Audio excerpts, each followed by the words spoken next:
Queridos amigos de VisualPolitik, durante las últimas semanas Bolivia ha vivido toda una vorágine de acontecimientos, unas elecciones, un fraude electoral, una revolución civil y finalmente lo que parecía imposible, la caída de Evo Morales. Esta que vamos a ver es la historia de cómo Evo Morales pasó de tener todo el poder a renunciar a la presidencia y estar incluso en busca y captura. Atentos. El día 20 de octubre de 2019 se celebraron en este país elecciones generales. Desde esa misma noche, tras presentarse los resultados, la paz social estalló por los aires. Desde entonces, las protestas y manifestaciones, tanto de la oposición como también de los partidarios del oficialismo, de los partidarios de Evo Morales, se han sucedido sin descanso en las principales ciudades del país, en lo que algunos ya califican como la primavera boliviana. El aeropuerto de La Paz convertido en campo de batalla, una alcaldía devorada por llamas y gases lacrimógenos en los innumerables puntos de bloqueo instalados a lo largo del país. La situación está tan tensa que incluso se ha producido un motín policial. Policías se amotinan contra Evo Morales, que denuncia golpe de estado en marcha. La primera en rebelarse fue la Unidad Táctica de Operaciones Policiales de la ciudad central de Cochabamba, y poco después se amotinaron los comandos de otras ciudades. Todo esto tiene que ver con algo que ya os dijimos aquí, en VisualPolitik, que podría ocurrir. Os contamos cómo Evo Morales se había enamorado del poder, cómo se había saltado la legalidad vigente para poder volver a presentarse, y cómo todo apuntaba a que haría lo posible y lo imposible por mantenerse en el poder. Aunque eso supusiera seguir la estrategia de pucherazos que ha mantenido en el poder a personajes tan ilustres como Nicolás Maduro, Daniel Ortega o Juan Orlando Hernández. El poder a toda costa. Pues amigos, eso es exactamente lo que sucedió. Pero dicho esto, veamos qué diantres ha pasado exactamente en Bolivia.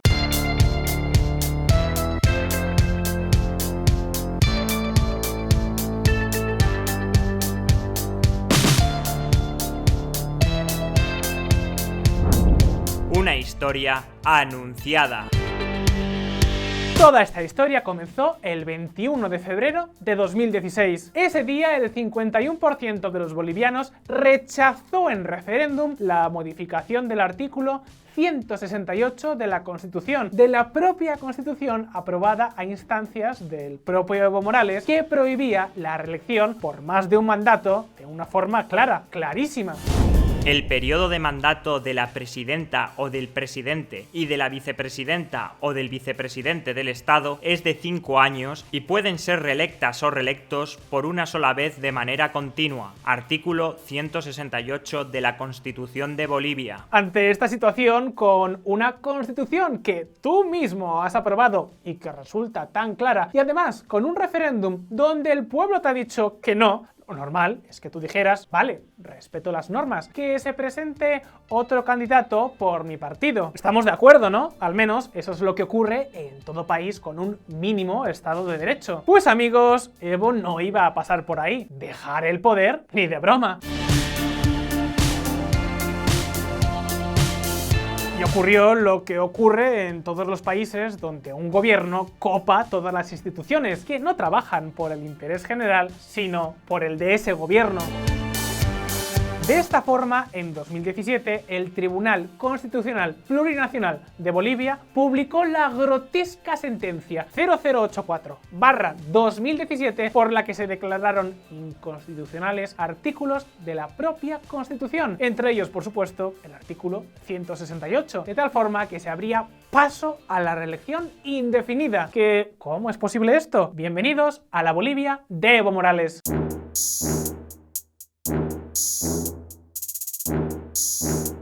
El caso es que esta controvertida decisión del Tribunal Constitucional supuso un enorme palo para el Estado de Derecho en Bolivia. Al final daba igual lo que dijese la Constitución o lo que votaran los propios bolivianos. Lo único que contaba era el deseo de Evo Morales. Y ante esa situación, una gran parte de la sociedad boliviana se echó a la calle para protestar bajo el grito de Bolivia dijo no. Bolivia dijo no. Bolivia dijo no. Pero os hago otra pregunta. ¿Pensáis que esto le afectó algo a Evo Morales, que quizás le hizo reconducir su posición para tratar de llegar a un entendimiento con la mayoría de la sociedad boliviana que había votado que no a la reelección? Pues evidentemente no. Evo ha dejado claro que lo que él quiere es el poder, a toda costa. Por eso, hermanas y hermanos, estamos acá por un proyecto político de la liberación, por un programa de gobierno del pueblo, también para la liberación, pero también para desarrollarnos. Pero amigos, en ese momento sí que empezaron a cambiar algunas cosas. El gobierno había perdido el referéndum jugando limpio, así que había que asegurarse de que, llegado el momento, nunca más se volviera a perder en las urnas. Y ¿sabéis qué? Dicho y hecho, desde ese preciso momento empezaron a producirse situaciones extrañas, anormales, inauditas. Fijaos.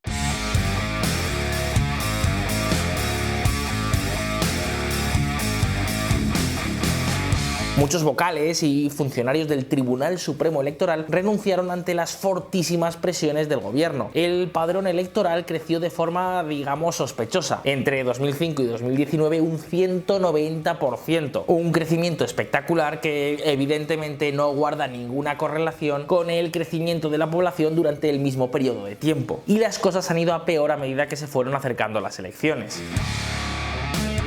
Este pueblo que está aquí en las calles está pidiendo que se respete, que este Tribunal Supremo Electoral renuncie, porque ellos no han respetado el 21F, no tenemos confianza que en las elecciones van a respetar. El partido oficialista, el MAS, el Movimiento al Socialismo, no se ha cortado un pelo en usar los medios del Estado para hacer campaña, sin que, por supuesto, las autoridades electorales dijeran absolutamente nada. Estas autoridades estaban muy ocupadas censurando las encuestas independientes que no daban como ganadora a Evo Morales. Ese fue el caso, por ejemplo, de las encuestas elaboradas por la Universidad Mayor de San Andrés. Un momento, ¿que por qué quería el gobierno censurar encuestas? Pensadlo. Si vais a cometer un pucherazo, tendrás que asegurarte de que no sea muy escandaloso, ¿no os parece?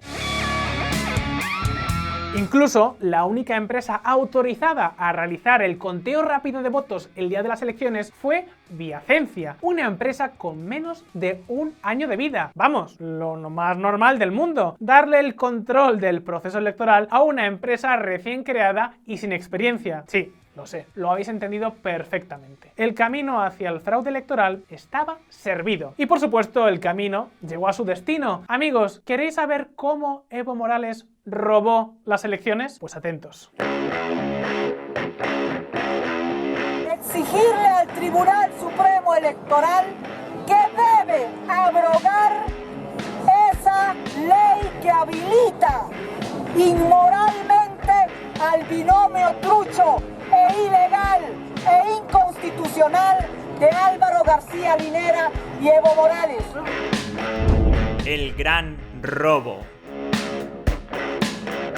El Tribunal Supremo Electoral, la máxima autoridad electoral de Bolivia, se comprometió a entregar el 100% del conteo rápido de resultados a las 8 de la noche del mismo día de los comicios. Pues, ¿sabéis lo que ocurrió? Que llegada la hora, el Tribunal Electoral entregó los resultados al 83% del recuento, no la totalidad, y la transmisión de resultados electorales quedó suspendida sin ningún aviso ni aclaración.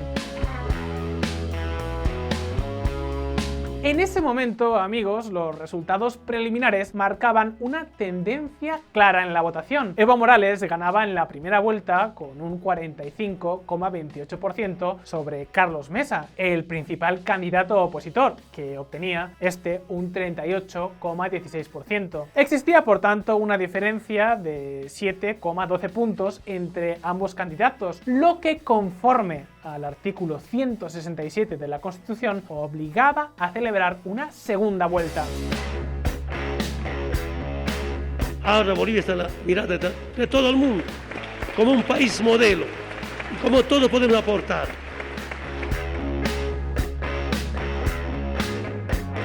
La Constitución de Bolivia, en su artículo 167, determina que será declarado presidente el candidato que supere el 50% de los votos, o que, superando el 40%, le saque 10 puntos de diferencia al segundo candidato más votado. Si no se cumplen esas condiciones, entonces se tiene que celebrar una segunda vuelta. Una segunda vuelta en la que, dados los resultados, la victoria de Evo Morales no estaba ni mucho menos asegurada.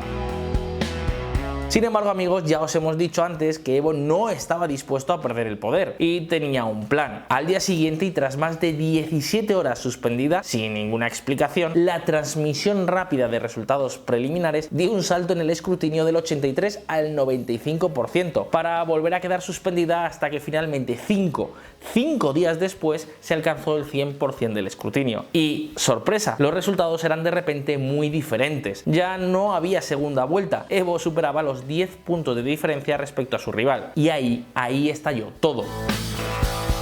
Miles y miles de ciudadanos comenzaron a concentrarse frente al Tribunal Electoral y la sospecha de fraude corrió por todas las esquinas. Ningún sondeo, ninguna medición, ni tampoco ningún programa estadístico habían previsto semejante desviación de voto. Una desviación en la parte final del recuento que se produjo además de una forma totalmente opaca y en medio de grandes irregularidades en el proceso de recuento. Porque estamos pidiendo respeto a nuestros derechos. La Corte Electoral está parcializada con estos mañudos, son unos mañudos. No nos vamos a mover de las calles, vamos a hacer respetar nuestro voto. De esta forma es como se pusieron en marcha protestas a lo largo y ancho de todo el país. Protestas que demandaban fundamentalmente una cosa: elecciones limpias. Y por supuesto, tal y como os podéis imaginar, la primera reacción del gobierno fue tratar de ahogar las protestas mediante la represión de los cuerpos de seguridad del Estado. Y no solo eso, lejos de buscar una salida al problema, lo que hizo Evo fue denunciar un presunto golpe de Estado contra él, un presidente que no ha dudado en saltarse su propia constitución y poner a todas las instituciones del Estado a su servicio personal.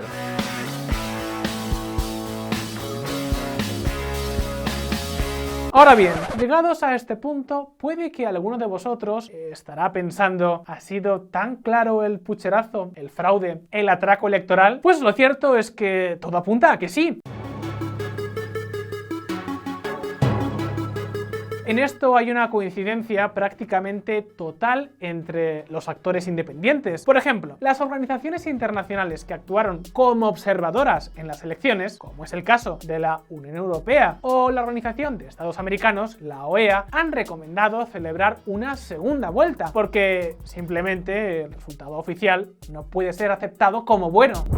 Toda elección debe regirse por los principios de certeza, legalidad, transparencia, equidad, independencia e imparcialidad. La misión pudo constatar que varios de estos principios han sido vulnerados por distintas causas a lo largo de este proceso electoral. Informe de los observadores de la Organización de Estados Americanos. Y aquí no queda todo, aún hay más. Por su parte, miembros de la sociedad civil han puesto sobre la mesa un montón de irregularidades. Es el caso, por ejemplo, del ingeniero de sistemas informáticos Edgar Villegas, que junto a un equipo de profesionales se han dedicado a comparar las tablas del cómputo oficial con las de la transmisión de resultados. La conclusión es que el proceso ha estado lleno de trampas, como por ejemplo la eliminación de mesas de sufragios para favorecer al MAS, al partido de Evo Morales, y aún más. Fijaos. La auditoría oficial calificó como viciadas de nulidad a las elecciones y Carlos Mesa exigió nuevos comicios. La empresa contratada por el Tribunal Supremo Electoral entregó un informe en el que afirma que no puede dar fe de la integridad de los resultados de las elecciones presidenciales del 20 de octubre pasado. Ya lo veis, es que ni siquiera la misma empresa contratada por el Tribunal Electoral, que le ha permitido todo a Evo, se atreve a validar los resultados. El fraude parece de libro. Y finalmente el informe preliminar de la Organización de Estados Americanos ha ido en la misma línea. El fraude, el engaño, el timo, la burla a la voluntad popular fue evidente. Evo Morales quiso convertirse en todo un caudillo, al mejor estilo de sus socios Nicolás Maduro o Daniel Ortega, que como todos sabéis son unos auténticos expertos en saltarse el proceso democrático. No queremos pasar como hoy en día está pasando en Venezuela, no queremos pasar como ha pasado en Cuba. Nosotros queremos queremos una Bolivia libre, una Bolivia digna con soberanía para nuestros hijos, para el futuro de nuestros hijos. Amigos, quien haya seguido la actualidad política de Bolivia seguro que tiene una cosa clara: Evo Morales iba a tratar de perpetuarse en el poder contra viento y marea. Sin embargo, las protestas en la calle, que no querían ver a Evo convertido en un nuevo Nicolás Maduro, y la chapucera y escandalosa forma en la que se intentó perpetrar el robo electoral, hizo que el tiro le saliese por la culata. La policía comenzó a amotinarse para no tener que cumplir con las órdenes de represión del gobierno, y eso, junto a las masivas protestas que se estaban produciendo en el país, llevó a Evo a anunciar la convocatoria de nuevas elecciones. Convocar a nuevas elecciones nacionales que mediante el voto permitan al pueblo boliviano elegir democráticamente a sus nuevas autoridades. Pero claro, va a organizar y presentarse a las elecciones la misma persona, el mismo presidente que ha cometido el fraude. ¿Qué credibilidad puede tener ese proceso? La mera repetición de elecciones ya no era suficiente. La calle, la oposición, los medios independientes, todas las fuerzas ajenas al MAS pasaron a exigir la dimisión del presidente. Y finalmente el ejército hizo lo mismo. ¿No que es la mejor decisión que ha tomado? De hecho, esa fue la gota que colmó el vaso. Sin la calle, sin la policía y sin el ejército, Evo Morales se vio obligado a presentar su dimisión y renunciar a la presidencia de Bolivia. Una decisión que pilló a la comunidad internacional totalmente desprevenida. Sorpresa por la renuncia de Evo Morales tras 14 años como presidente de Bolivia. Morales pidió a los líderes opositores, a los que acusa de instar un golpe de estado para echarle del poder, que no maltraten a los bolivianos y les dejen de patear. Evo Morales denuncia que la policía lo busca para detenerlo luego de presentar dimisión. Pero esperad un momento, porque por si esto fuera poco, mientras estábamos preparando este vídeo, Evo Morales de nuevo ha dado la sorpresa. Evo Morales viaja hacia México en un avión del gobierno de López Obrador. En VisualPolitik seguiremos de cerca los acontecimientos. Ahora continuamos con el vídeo. Vale, puede que el procedimiento no haya sido el mejor, pero estaba en juego la democracia boliviana. Evo se tenía que haber marchado, pero se emborrachó de poder y quiso hacer de Bolivia su cortijo. Claro que aquí no termina todo. Bolivia se enfrenta ahora no solo a un conflicto institucional profundo, sino también a importantes desequilibrios económicos. Los últimos años de Evo han sido malos, muy malos, y el futuro no está ni mucho menos claro. El país necesita un cambio de rumbo total. Pero de todo esto hablaremos en un próximo vídeo. Ahora turno para ti. ¿Crees que la salida de Evo será buena para Bolivia? Déjanos tu respuesta en los comentarios y también en esta encuesta. Si este vídeo os ha resultado interesante, no dudéis darle a like. Y una vez más, muchas gracias por estar ahí. Un saludo y hasta la próxima.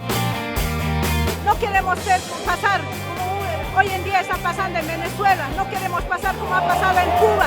Nosotros queremos una Bolivia libre, una Bolivia digna con soberanía para nuestros hijos, para el futuro de nuestros hijos.